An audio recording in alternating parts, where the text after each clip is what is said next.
Today we are going to be hauling some books because it's that time of the month. This will be books that I bought in February, and I haven't finished compiling my stats, so you'll see that at the end, but I don't know what they are. I'm pretty sure that I had fewer things added to my TBR than I removed from my TBR because I read a lot of things from my TBR in February, but you'll know when I know. Okay, so let's just dive on in. We got a lot of exciting things to cover, and maybe we'll start with a couple of collection things. So I have a few different Penguin clothbound classics that I had pre-ordered and that made their way to my hot little hands in February. So first of all, The Life and Opinions of Tristram Shandy, Gentleman by Lawrence Stern. This is one of those big, chunky, like classics. Like I think this came out in the 1600s. It's one of those ones that I've always felt like I probably should have read, so maybe at some point I'll read it in this beautiful edition. But I really love the color of blue that this has. It's sort of like a denim indigo-ish kind of blue. And then it's got some like keys and clouds on it. So very pretty, and a nice variant if we're gonna get a blue one in the full-size line. I'm glad that it's not another navy because we've had a lot of navy. So this is the full-sized one for Penguin Clothbound Classics. And I have to say, now that I'm thinking about it, I'm not sure what the next full-size one we're gonna get is. Like, I don't know that I've seen it announced. I'll have to go back and double check on Corley Bigford Smith's Instagram. And I assume the reason is because they have so many of these little clothbound classic releases coming out. There's 12 every season for a year, so that's 48 in total. So maybe they just have been focusing there. I don't know. But anyway, I have all 12 heading to me, but 10 of them are still en route. So I did receive 2 of them that came out in February. This is the spring drop. So they have these beautiful like pastel covers. So this one is George Orwell's Shooting an Elephant, which is a little short story collection. And you can see the little bamboo and the pretty pastel yellow for spring. And then Arthur Schnitzler's Dream Story. Now I will say it does have this cool dreamy, like, you know, kind of trippy pattern here. And then it's this beautiful kind of like pastel-y fuchsia color. So yeah, these 2 have arrived, and I'm assuming I will be able to haul the rest of them for you guys in the March haul, because when I'm filming this, they haven't showed up yet, so they'll come in the next one. But anyway, those are the Penguin Clothbound Classics that I pre-ordered and that arrived in February. Speaking of pre-orders, let's do those next. So I had 2.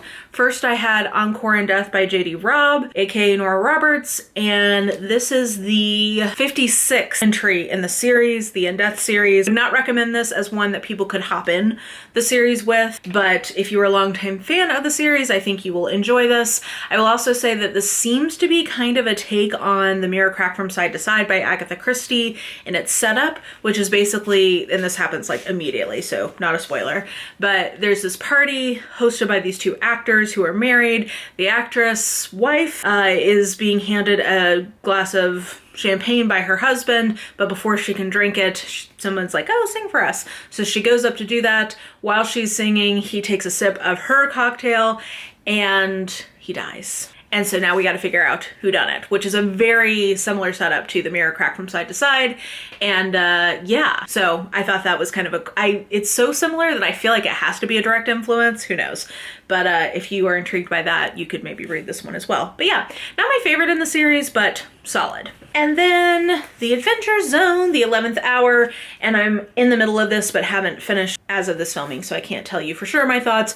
I usually give these 4 stars because I find them delightful. I love the podcast that this is based on, and it's always exciting to see my beloved McElroy boys back together again. I just realized when I was editing that I forgot to mention that I got a physical copy of Barbarian's Prize by Ruby Dixon.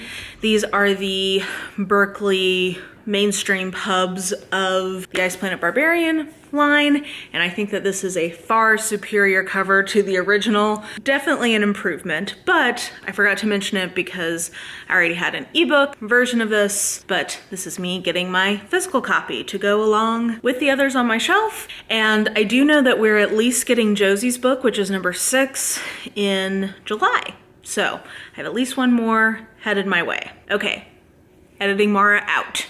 And then these are not quite pre-orders, but I did get Book of the Month Club in February with a couple of add-ons. And I will say, Book of the Month Club picks have been good this year. It's rare for me to order so many months in a row. I end up usually skipping every other-ish month, but they've been crushing it. So I picked up a physical copy of The Writing Retreat by Julia Bartz because I gave this 4.5 stars, even though I think most people are not gonna like it.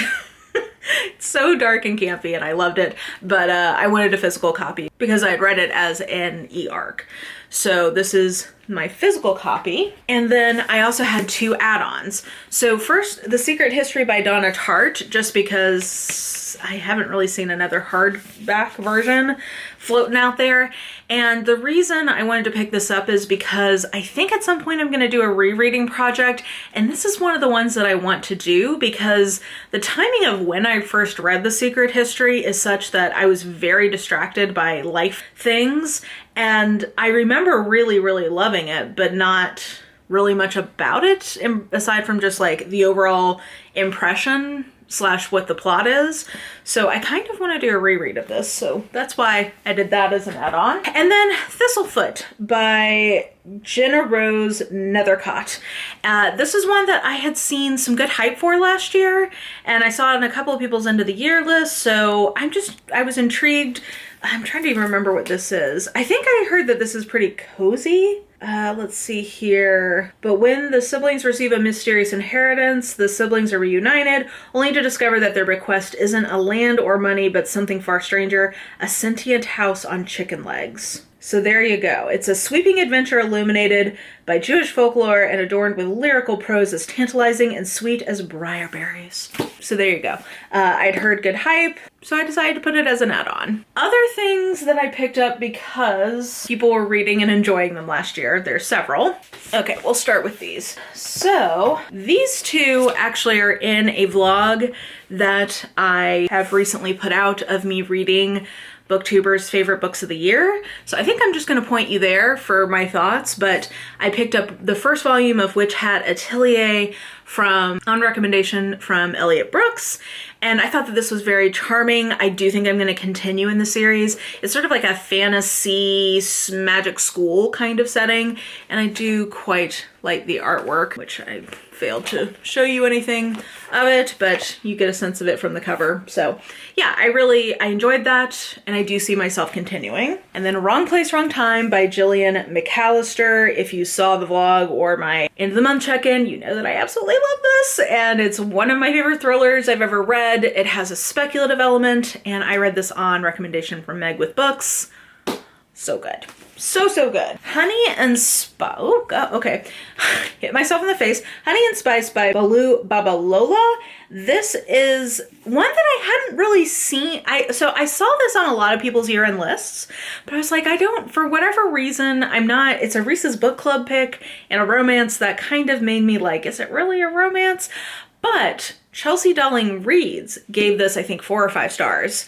And she's someone I always keep an eye on her ratings on Goodreads. And I'm like, really? So I messaged her and she was like, oh, I loved it. So yeah, I think basically she's the one who tipped me over to like, okay, maybe I could like this despite the Reese's Book Club endorsement. I just don't trust that those books are truly romance, to be honest. But maybe this one actually is. We'll find out. And then Laura Olympus was everywhere in 2022. And then what pushed me over the edge for this was in the Reading Goodreads Choice Award Winners challenge that I did.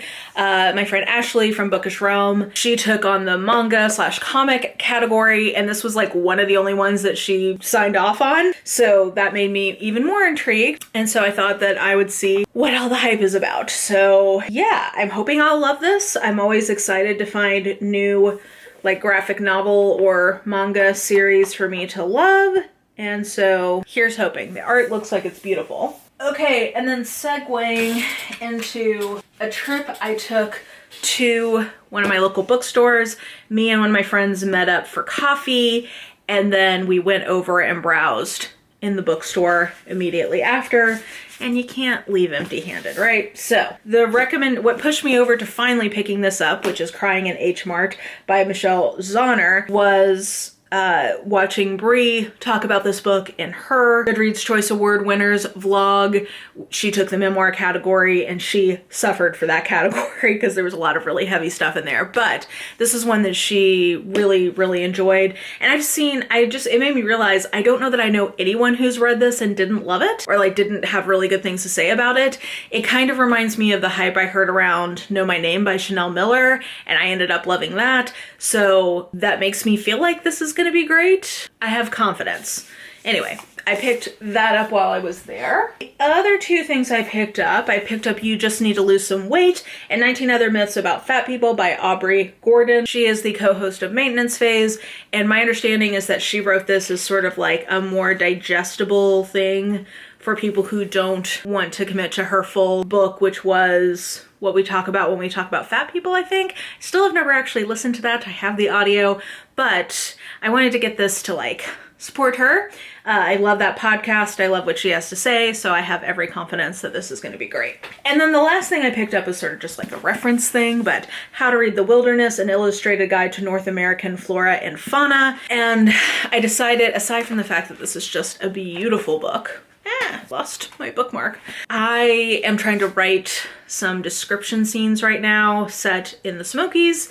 I'm not that great with trees. I'm just like, they're beautiful. I love them. I want to go up and give them hugs, but I don't really know that much about them. So I thought that this would be a helpful and beautiful reference guide as I am attempting to put into words what I love about trees and, you know, the general wildlife in the mountains that I'm trying to describe. So I picked that up. For book club, this is the July pick, which is my pick. I picked The Cask by Freeman Wills Croft. We're doing OG 23 for Blades and Bodice Ripper Book Club, and we're trying to go back and read some like OGs of the genre. And so I picked an old like golden age of detective fiction mystery, and I am excited for this. I don't really know anything about it other than it made it surprisingly far when I did my like tournament of books bracket last year. A lot of you guys wanted me to read this, many more than I would have guessed. So that's part of why I'm intrigued by it, and that's why I picked it. So you ultimately did influence, so feel good about yourselves for that.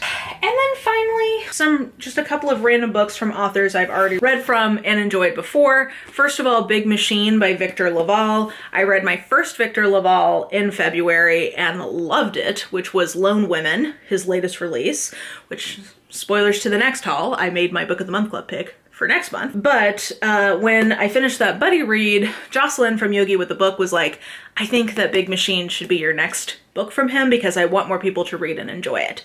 So I picked this one up on her prompting, and I high-key am hoping that this will pressure her, Angela, and Bethany to do a follow-up buddy read with me of Big Machine.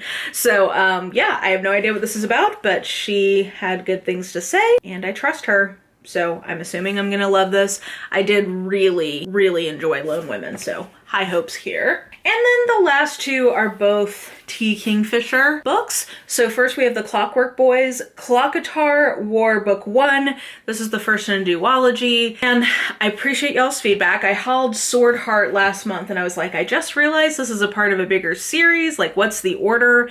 And the consensus seems to be that I can read Sword Heart mostly as a standalone, like there's a little bit of interdependency, but nothing too big, but that I should definitely read this series before I start on Paladin's Grace, which I already have on my shelf from her. So I went back and picked up this first book, and then I'll also pick up the next one before I move on to Paladin's Grace. So picked that up. And then a different horror one from her is The Twisted Ones. This is another one about a dead grandma's house, which I absolutely loved A House with Good Bones this month, in February, that is. So I am riding the high of loving that book. So this seems like maybe an earlier kind of take on a similar theme. So I don't know, we'll see how this goes, but you guys know I am obsessed with T.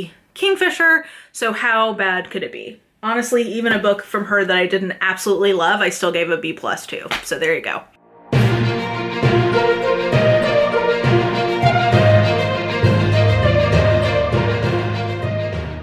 So yeah, I think that those are all the books I hauled. I feel like that was pretty reasonable. A lot of them I've read or have a concrete plan for. Let me know what you thought about any of the books I picked up. Let me know about any books that you are excited about that you have recently picked up. And yeah, I think that will do it for me. So if you enjoyed this video, please like, subscribe, follow me on the social medias if you are so inclined. I have all that information listed in the description box below, and I think that that will do it. I hope you're having an absolutely lovely day today, and I will just talk to you soon. Bye!